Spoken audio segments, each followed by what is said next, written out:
bendición. Es prácticamente una continuación de lo que fue el servicio de adoración a Dios en la recordación de la muerte del Señor Jesucristo.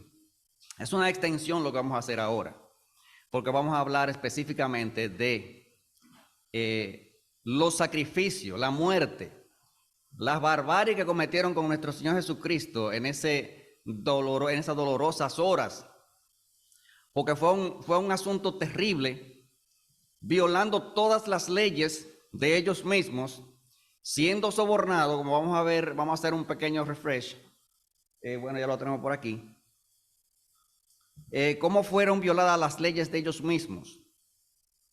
Y como vamos a ver también cómo Judas acarreó una maldición cuando fue sobornado, cuando fue a pedir soborno, lo cual estaba prohibido en Deuteronomio en las leyes.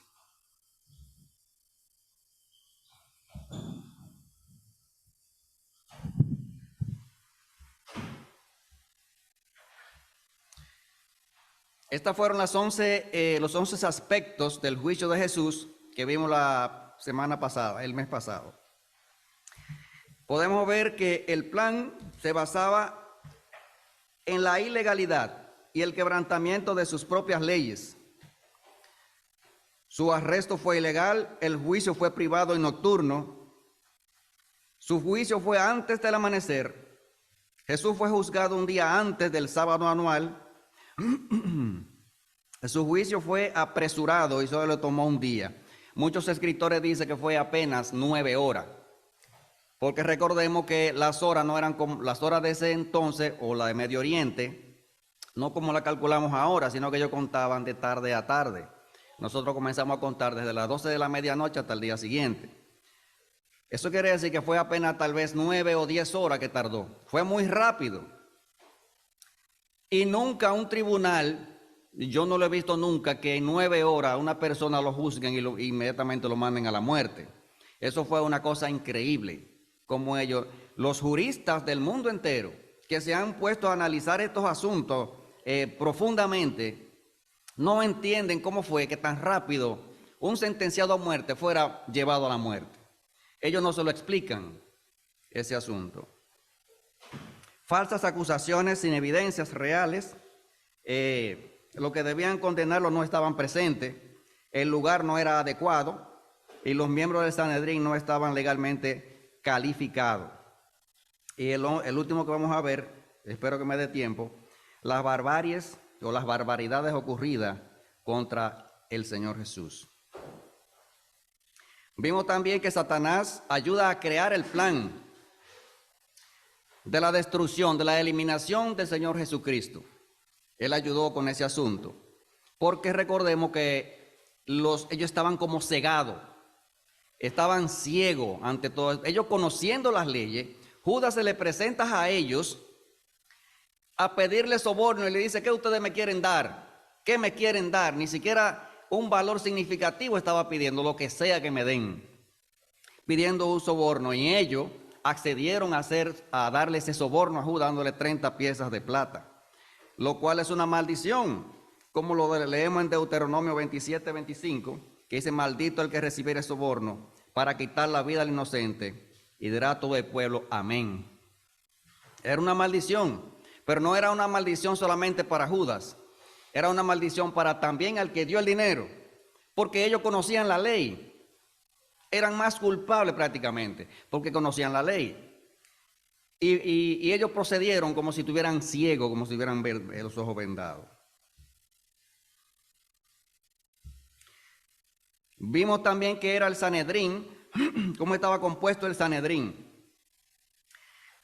Estaba compuesto de 23 a 70 jueces, y para acusar a una persona de un delito capital, tenían que dividirse mitad y mitad en defensores y acusadores. Es decir, si la carga no estaba equilibrada, usted no podía juzgar a nadie para la muerte, para morir. Sin embargo, ellos se pusieron de acuerdo unánimemente. Eso quiere decir que el Señor Jesucristo tenía que ser liberado en ese instante, según la ley de ellos. Esas eran las leyes del Sanedrín, y como estaba compuesta la ley del Sanedrín, es en la Biblia que está, en número 11 del 16-17. Ahí está la forma de cómo ellos formaron el Sanedrín. Vimos también que su arresto fue ilegal, un arresto ilegal. Porque dice Juan 18 del 3 al 5, Judas pues tomando una compañía de soldados, y ahí vimos claramente esa primera línea. Judas no era ningún capitán ni ningún faraón para llevar un ejército, era un ladrón. Y a él le encomendaron una cantidad de gente, de guardias, para ir comandando él, siendo ladrón, comandando a todos los demás. Una cosa que no se explica. Ahí están también las personas involucradas en el arresto de nuestro Señor Jesucristo. Dice, los principales sacerdotes, los fariseos, soldados, alguaciles y una cantidad de gente que acompañaron a Judas como capitán a aprender al Señor Jesucristo. El proceso fue privado porque fue nocturno. No se permitía en ese entonces, según las leyes de ellos, hacer arresto de noche y juzgarlo ahí mismo prácticamente, porque lo llevaron incluso al patio de Anás, que ni siquiera sacerdote era yerno de un sacerdote, que también eso fue una cosa increíble también, una torpeza de ellos, que supuestamente interpretaban las leyes. Y su juicio fue antes del amanecer, según lo dice, eso lo vimos también la semana, le estoy dando un refresh antes de entrar a la segunda parte. Fue apresurado y solo le tomó un día, como hemos dicho. Había que salir de eso porque venía el sábado, pero ¿por qué no lo aplazaron a después del lunes? ¿Por qué tenían que matarlo inmediatamente? Era juzgado, porque ellos tenían la libertad de dejarlo más tiempo, pero no lo hicieron, simplemente se ensañaron con él porque había que salir de eso. Ellos querían salir de ese problema que tenían, gran problema que tenían. Y van a tener, porque verán al que traspasaron, dice las Sagradas Escrituras más adelante. Falsas acusaciones sin evidencias reales, como vimos también, y ahí están los falsos testigos que pusieron palabras que Jesús no dijo. Los que debían condenarlo no estaban presentes. Y ahí está el caso de José de Arimatea y Nicodemo, que eran miembros del Sanedrín y no estaban presentes tampoco, o sea que no había forma tampoco de condenarlo. La segunda parte, vamos a ver por qué crucificaron a Jesús, los cargos que le imputaban a él para condenarlo. Una de las acusaciones principales era la profanación del sábado. Recordémonos en las Sagradas Escrituras, como nos dice en Lucas 6:6, que el Señor Jesucristo sanó a una persona que tenía una mano seca. Y así hizo varias cosas los sábados, como la mujer encorvada, el hipotrópico, el ciego de nacimiento, el paralítico, entre otros. Eso lo hizo el Señor Jesucristo un sábado, porque ellos tenían una interpretación como demasiada, ¿verdad? Como demasiado literal. Hacer el bien, ¿cuándo ha sido impedido por Dios hacer el bien? Nunca. Eso no significa que sea sábado, domingo, lunes. Hacer el bien es siempre, porque que Dios es amor. Dios no puede, porque sea un sábado, dejar de ser una obra de caridad. Pero ellos no lo entendieron de ninguna manera, sino que ellos buscaban una ocasión específica de un quebrantamiento de una ley para poderlo juzgar. Era que tenían que buscar alguna brecha, según ellos, para poderlo juzgar. Y él nunca dejó de hacer el bien. Así como hoy en día el Señor tampoco ha dejado de hacernos bien a cada uno de nosotros. Como vimos, el lugar no era adecuado. Su juicio se realizó en la casa de Caifás, que no era un tribunal, según Lucas 22:54. Dice, y prendiéndole le llevaron y le condujeron a la casa del sumo sacerdote, y Pedro le seguía de lejos. Según la ley, solo se podía dictar sentencia en lugar del Sanedrín, pero este lugar solo se permitía abrirlo después que amaneciera. O sea, que amaneciendo ahí mismo ya lo estaban juzgando ahí, porque había que salir de todos esos asuntos. También cambiaron los cargos de blasfemia a traición. El Sanedrín no podría juzgar a nadie de traición, así que lo llevaron a Pilato. Pilato, muchas personas creen que Pilato después como que se le lavó la mano. ¿Y quién fue que le mandó a dar los latigazos al Señor Jesucristo? quién fue. Y más adelante vamos a ver entonces cómo eran esos látigos. Por eso que yo voy a hacer un pequeño paréntesis. El culto de comunión, hermanos, tenemos que tener pendiente muy claro, no se puede hacer por tradición. Si una persona piensa que tiene que venir aquí porque voy a acompañar a mi esposo, mi esposa, mi amigo, o para no quedarme en la casa, mejor quédese en la casa. Porque el culto de comunión, si usted va a tomar la comunión, no es un culto de tradición. Tiene que ser un culto de convicción. Cuando dice que tenemos que discernir el cuerpo de Cristo, tenemos que discernirlo. No es viéndolo andando en el desierto, haciendo milagros, no es así. Es viéndolo mutilado en la cruz que tenemos que verlo nosotros. Y estos simbolismos que acabamos nosotros de tomar revisten un riesgo grande, un riesgo capital para cada uno. Porque hay que discernir eso. Vamos a ver ahorita, más adelante, cómo el Señor Jesucristo fue despedazado. Ya muchos han visto algo sobre la película de Gibson, sobre cómo Él fue, y eso ni se acerca a cómo fue. Ni se acerca a cómo fue. Los miembros del Sanedrín no estaban legalmente calificados. Según las leyes, no podían haber familiares entre los jueces ni amigos, ni un amigo particular ni enemigo. Oiga, pareciera como que estas leyes eran buenas, y parece que sí eran muy buenas. El asunto era cómo se aplicaban, o mejor dicho, cómo se aplicó al Señor Jesucristo. Primero, los jueces tenían que estar divididos entre opositores y defensores, ¿verdad? Y eso tarda tiempo. Usted preparar unas evidencias para una persona que va a ser condenada a muerte, una parte va a acusarlo de que sí es necesario llevarlo a la muerte, y otra parte va a decir que no es necesario. Y conseguir todas esas evidencias, yo no sé qué tiempo tardarían. En este país, por ejemplo, que en algunos estados existe la pena de muerte, a veces pasan años, 10, 12, 15 años, para eliminar a una persona que es condenada a muerte.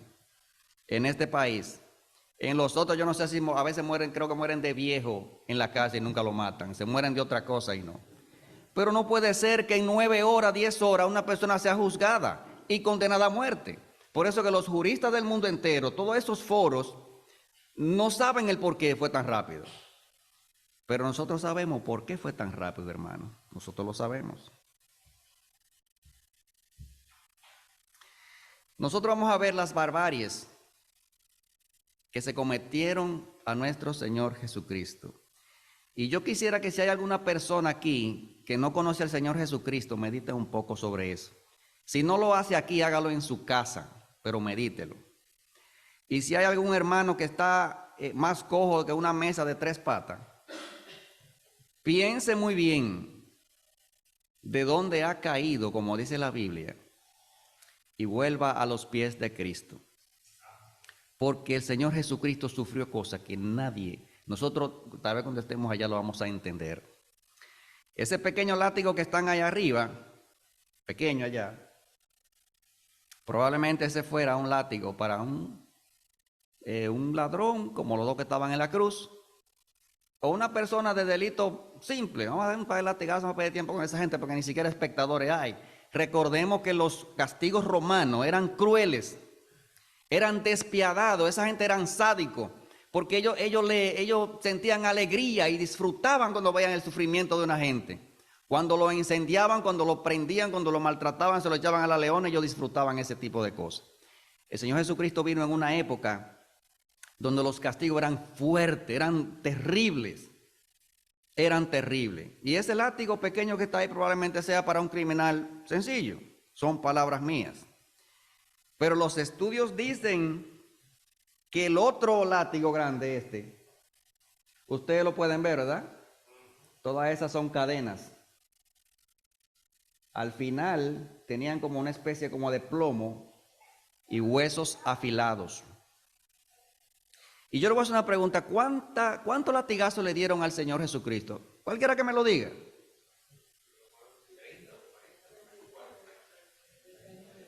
39. La ley judía decía que lo máximo eran 40. Sin embargo, le daban uno menos para no excederse.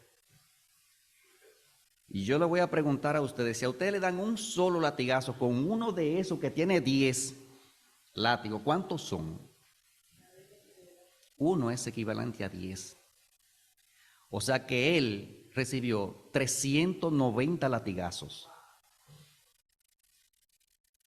Eran 39 golpes, pero eran 390 heridas. Esas heridas, cuando ese lazo caía con todas esas puntas y lo quitaban, le arrancaban la piel. El Señor Jesucristo no comenzó a derramar la sangre en la cruz. La comenzó cuando lo ataron y comenzaron a azotarlo. Eso fue terrible, ese tipo de castigo. Fueron 390 heridas registradas ahí en ese momento. Y uno no puede imaginarse la cantidad de sangre que había por todas partes.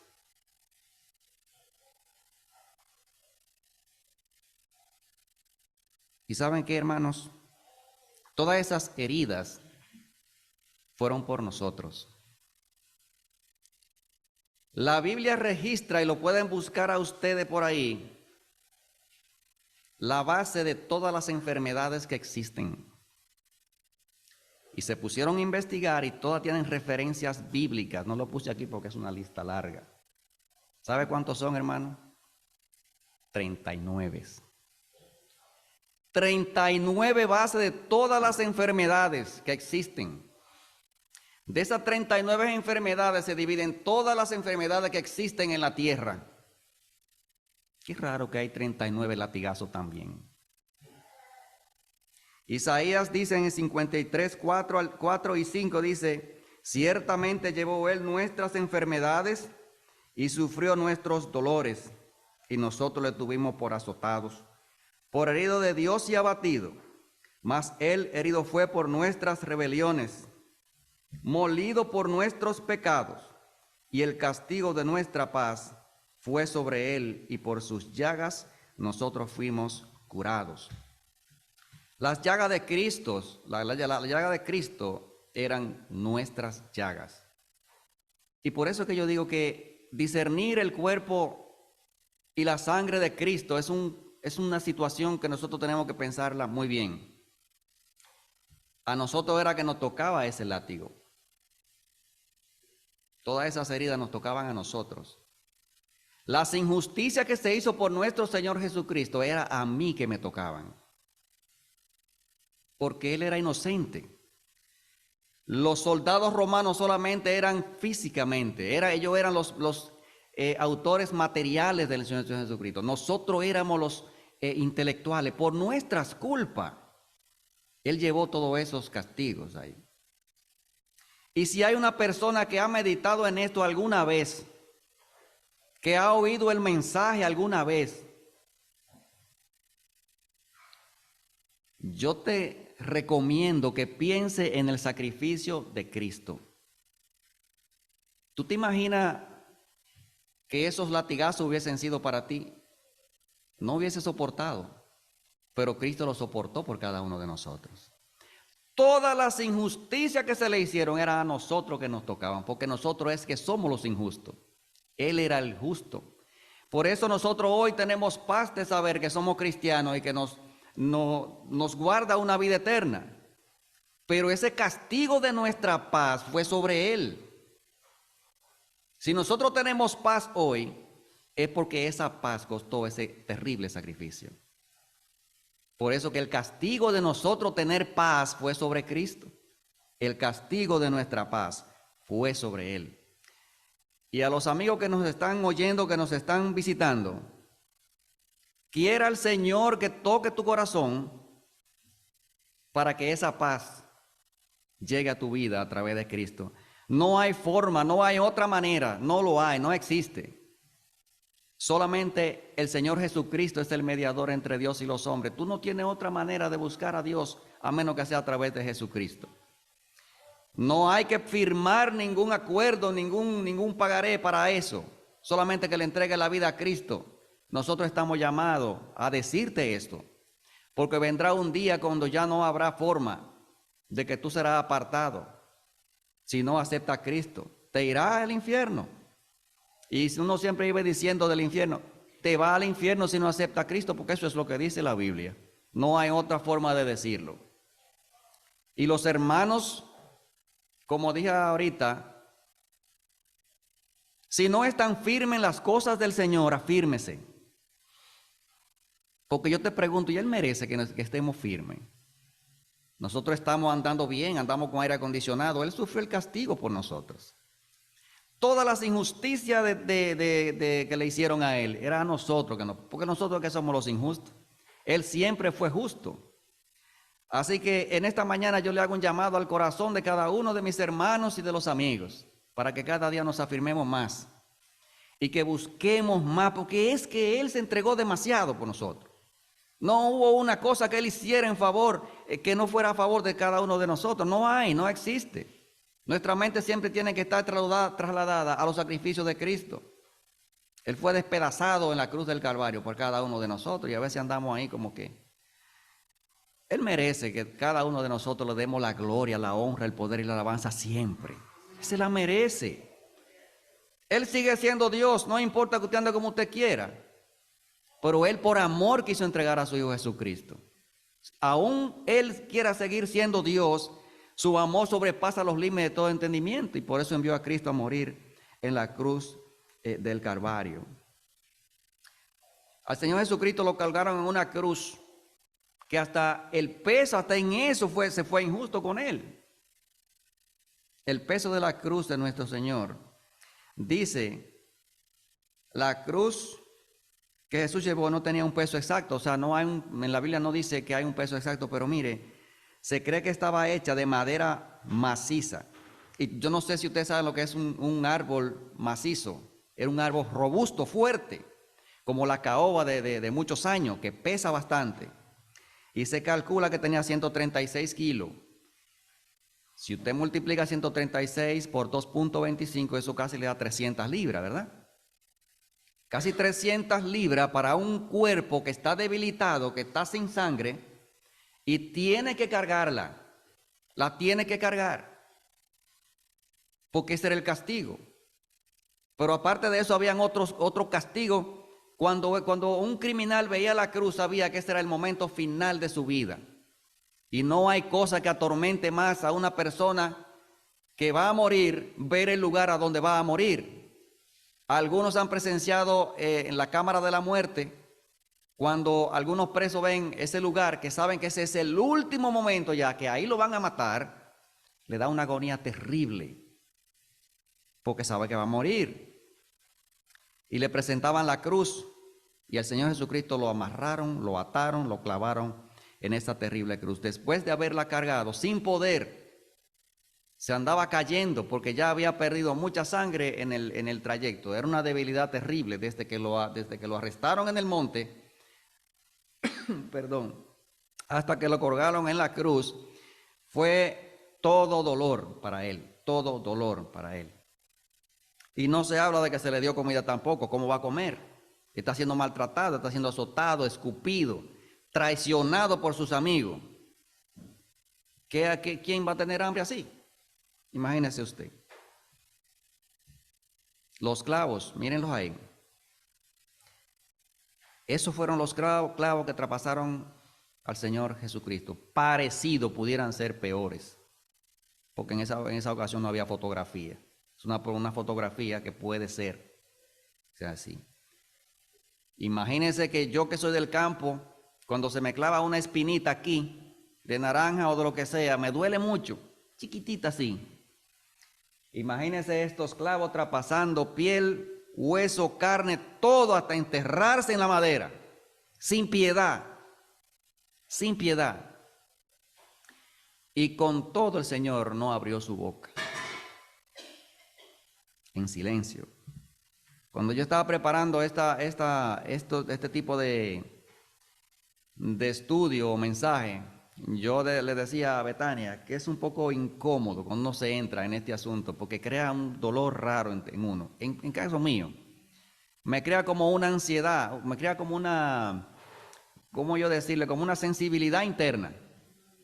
Porque ¿por qué se ensañaron tanto con él?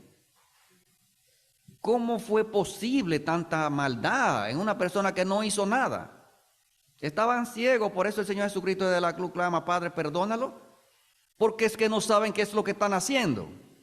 Ellos no tienen ni idea de qué es lo que están haciendo, y es verdad, no sabían, estaban ciegos. Él fue clavado en la cruz. Probablemente los dos ladrones que pusieron al lado, esto es probablemente, no lo clavaron, porque dicen en la Biblia que estaban colgados a la cruz. Pero en cuanto a Jesucristo, Él fue clavado a la cruz. Habían dos métodos de castigo. Uno era que fueran amarrados y la otra era que podían ser también clavados. Bueno, pues Señor Jesucristo fue clavado en la cruz. Clavado en la cruz. Con unos clavos parecidos a esto, probablemente más fuerte, más grande. ¿Por qué lo traspasaron? Dice que cuando ellos llegaron y le iban a quebrar las piernas,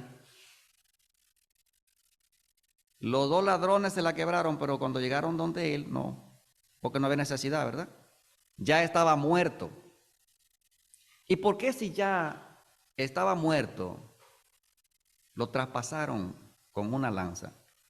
Era una lanza parecida a esa que ven, porque la cruz estaba alta y esos palos tenían una cosa enorme así, afilada grandemente, porque era una lanza de batalla, era como así se peleaba.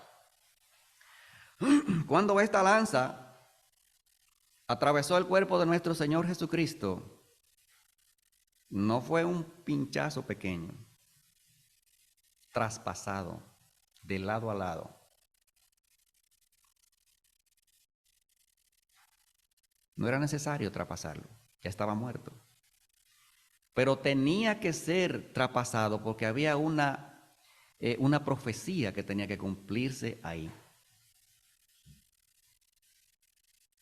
También salieron sangre y agua del costado de Jesucristo. ¿Por qué? Vea, los estudiosos en la materia, esto es un dato médico, aquellos que eran azotados a menudo entraban en un shock hipovolémico. Un término que se refiere al bajo volumen de sangre. En otras palabras, la persona habría perdido tanta sangre que entraría en este shock. Los resultados de esto sería, el corazón se aceleraría para bombear la sangre que no estaba allí. O sea, el cuerpo buscaba la manera de traer esa sangre que no existía, porque ya la había perdido de acuerdo a los azotes, ya la había perdido. La víctima colapsaría o se desmayaría debido a la baja presión sanguínea. Los riñones se detendrían para preservar sus fluidos corporales. La persona experimentaba una sed extrema, y recordemos que el Señor dijo en la cruz, tengo sed. Estaba en un proceso de deshidratación tan grande en la cruz que era una sed terrible. ¿Y sabe qué fue lo que le dieron de beber, verdad? Le dieron vinagre a beber. Muchas personas, dice ahí mismo ese tratado médico, que muchas personas morían antes de ser clavados en la cruz, antes de ser llevados a la cruz. Por estas situaciones, de estos maltratos y esta presión a la que se llevaban, morían antes de subir a la cruz, porque estallaban realmente. No podían soportarlo, no lo podían soportar.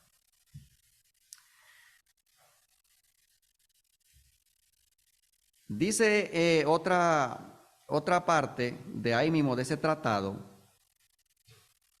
que muchas veces el corazón se explotaba en el cuerpo de la persona. Era tan grande la presión acumulada en el cuerpo de una persona sometido a este tipo de tortura, que el corazón lo que hacía era que se reventaba en el cuerpo de la persona. Y cuando dice la Biblia que cuando traspasaron el cuerpo del Señor por el costado, salió sangre y agua. Y no crea que fue un chorro pequeño. Fue mucha sangre y mucha agua. ¿Y por qué sangre y agua? Se sacrificaba un cordero para la expiación de los pecados, ¿verdad? Ese cordero tenía que derramar su sangre, la tenía que derramar. No degollado como le hacían a los animales. Tenía que salir del lado del corazón, porque Dios nos ama con el corazón. Y esa sangre que salió del corazón de Cristo, del mismo corazón de Cristo, fue la sangre que nos liberó a nosotros, hermanos. Si nos ponemos a pensar todas estas cosas, todos los días nosotros deberíamos decir un gracias, Señor. Un gloria a Dios, Señor. Yo no sé, yo siempre digo al principio de mis mensajes, ¿quién ha contado las bendiciones? Solamente tener una mente un poquito pensante sobre estos asuntos es un gracias, Señor, automático que debe salir. Porque Él no merecía nada de esto. No lo merecía. Nosotros sí lo merecíamos. Y esa sangre preciosa que derramó Él desde su costado, proveniente de su propio corazón, fue la sangre que nos liberó a cada uno de nosotros. Y que quiere liberarte a ti, amigo, que está en esta mañana escuchando de alguna manera. Y que te quiere traer a ti, hermano, que anda descarriado, si alguno lo está. El corazón del hombre solamente lo conoce Dios. Pero si alguno está descarriado, que conoció a Cristo en algún momento, este es el momento de tú decir, Señor, perdóname. Dame la oportunidad, recíbeme como dijo aquel hijo pródigo, como un hijo pródigo. No me reciba como hijo, pero recíbeme como tu jornalero, con humildad. Esos sacrificios de Cristo valen la pena. Lo valen y siempre lo van a valer, porque Dios lo hizo por amor a cada uno de nosotros. Él va a seguir siendo Dios, usted quiera o no quiera, Él lo va a seguir siendo idéntico en su santidad. Pero Él desea que todos procedan al arrepentimiento. Y hay muchas personas que dicen, ustedes hablan siempre de su Dios y que viene y que nunca llega. Dele gracias a Dios porque no ha llegado aún. Porque las puertas de la misericordia aún siguen abiertas para todo aquel que quiera venir a los pies de Cristo.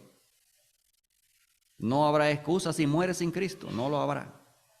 La muerte sella completamente el trato de Dios con el hombre. Por eso nos han encomendado decir las cosas que tengamos que decir sobre la salvación a través de Cristo. Sin Cristo usted no va a poder llegar a Dios. Se va a perder, solamente hay dos caminos. Así que si alguno está aquí que quiere reconciliarse con Dios después de haber andado vagando el mundo, conociendo la palabra de Dios, si no quiere decirlo ahora, mándale un texto a uno de los hermanos para reconciliarse con Dios y observe siempre el sacrificio de Cristo, que lo hizo por ti de forma desinteresada, no pidiendo nada, solamente por amor. Porque Dios un día establecerá, Dios ha establecido un día en que unos serán apartados y los otros serán puestos a su derecha. El Señor Jesucristo vendrá pronto y los tiempos son difíciles. Este tipo de mensaje que uno trae es para llegar al corazón de cada una de las personas que puedan estar escuchando y que no conozcan a Dios, o de los que estén descarriados o semidescarriados, que no existen los semidescarriados. O está con Dios o está sin Dios, porque en Dios no hay punto medio. Y traemos al conocimiento todas estas cosas que están en la Biblia para que si alguna persona quiere, diga, Señor, yo te acepto hoy. Yo entrego mi vida a Cristo. Gracias por el sacrificio. Yo me reconozco pecador. Y yo entrego mi vida a Cristo de hoy en adelante. Si así lo hiciere, el Señor te va a recompensar con la vida eterna. Porque ese sacrificio nos lleva exactamente a la vida eterna. El Señor Jesucristo fue menospreciado. Incluso después de su resurrección, siguieron las injusticias con nuestro Señor Jesucristo. Cuando estaban allí reunidos los discípulos, que Tomás dice, pero si yo no lo viere, habiendo andado y viendo las cosas del Señor Jesucristo, no creyó hasta que vio. Siguieron las injusticias. Pero Él se fue allá a preparar un lugar para cada uno de nosotros, hermano. Esa es la gloriosa noticia que nosotros tenemos, la gloriosa bienaventuranza que tenemos nosotros. Hermanos, Vivamos pensando en los sacrificios de Cristo y siempre dándole la gracia a Dios. Porque sabes, hermano, nosotros tenemos un paraíso que nos espera. Este mundo va a pasar. No sabemos hasta cuándo. Y muchos dicen que Israel está peleando, que jamás se está destruyendo, que el mundo entero se está yendo a pedazos por todas partes. Yo no sé cuántas guerras hay activas ahora mismo. Cuántas enfermedades. Y si tú tienes a alguien, si tú estás enfermo, yo te quiero decir en esta mañana que el Señor Jesucristo en la cruz también clavó muchas enfermedades. Ahora bien, Él permite que las cosas sucedan por alguna razón. Por alguna razón. Dios todo lo que en su soberanía permite lo que tenga que permitir. Pero en cuanto a nosotros sea posible, démosle siempre gloria a Dios en cualquier situación que estemos. En cualquier situación que estemos tenemos que darle la gloria a Dios porque Él es soberano y permite las cosas. No hay forma de que el hombre pueda justificarse delante de Dios en nada, porque Él es soberano. Dios siempre tiene la provisión. Y si usted o un familiar suyo está enfermo, las enfermedades han existido desde tiempo, desde la caída del hombre. Existen las enfermedades. Solamente hay que ponerlo en la mano del Señor, que Él haga su voluntad. Que Él haga su voluntad. No depende de usted, depende de Dios. Porque a veces creemos, sánalo, Señor. O revívelo, Señor. Eso no. Señor, que se haga tu voluntad. ¿Sabe qué pasa, hermano? Cuando una persona muere, nosotros nos sentimos bastante acongojados por esa pérdida. Se le llama pérdida, se le dice pérdida comúnmente. Pero si es un cristiano, no es una pérdida. Para nosotros nos estamos apartando solamente. Es un hasta luego, porque le vamos a volver a ver. Le vamos a volver a ver. Así que nuestra esperanza siempre tiene que estar puesta en el Señor Jesucristo, sea que estemos enfermos o sea que no. Todas las dolencias de nuestro Señor Jesucristo fueron nuestras dolencias, las que tenemos nosotros que llevar. Él clavó en la cruz las enfermedades, pero clavó en la cruz la muerte eterna. Ya no hay más. Satanás, como yo le dije anteriormente, pensaba que había hecho su gran obra maestra de eliminar al Señor Jesucristo en la cruz. ¿Qué le parece, hermano? Esa fue la derrota de Satanás en la cruz. Porque incluso esos días que él duró, que supuestamente, como dicen algunos, estaba durmiendo. Él no estaba durmiendo.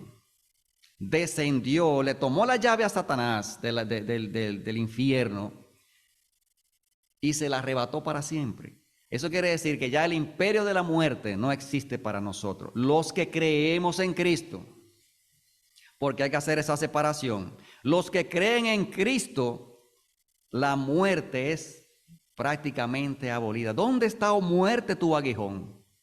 ¿Dónde está? No existe, ya no existe la muerte para los cristianos. El cuerpo puede ir a la tierra de donde es, pero nuestras almas son de Dios siempre. Eso no hay forma de quitárselo, porque nosotros fuimos santificados por esa sangre de Cristo derramada en la cruz del Calvario. Fue un sacrificio grande, hermano. Así que yo lo voy a dejar hasta aquí. Y yo espero en Dios que si alguna persona piensa que es importante para su vida, que tiene que serlo, dar ese paso de arrepentimiento verdadero, este es el mejor momento de hacerlo. Si hay alguna persona descarriada, este es el mejor momento para hacerlo. El Señor pedirá cuenta. Y le pedirá mucho más cuenta al que conoce que al que no conoce. Porque el que conoce la verdad, el que sabe hacer lo bueno y no lo hace, entonces eso le es pecado. Y el juicio comenzará por la casa de Dios. Y las personas que están descarriadas tienen que saber que a ellos le pedirán cuenta porque ellos conocen la verdad. La conocen, no hay excusa. Y al que no conoce la verdad, a partir de este momento, si no lo sabía, ya lo sabe, tampoco va a tener justificación. No puede ir al tribunal y decirle a Dios, yo no sabía de nada de eso, porque ya usted lo sabe. Si no se arrepiente a través de la sangre que botó del costado de Cristo, no hay forma de llegar a Dios. La separación y la muerte eterna están puestas ahí mismo en tu mente, en tu mano, en tu cuerpo, en donde sea. Así que, hermano, que Dios te bendiga, que Dios te guarde y que cada día pensemos nosotros en este enorme sacrificio de Cristo en la cruz. Dios te bendiga.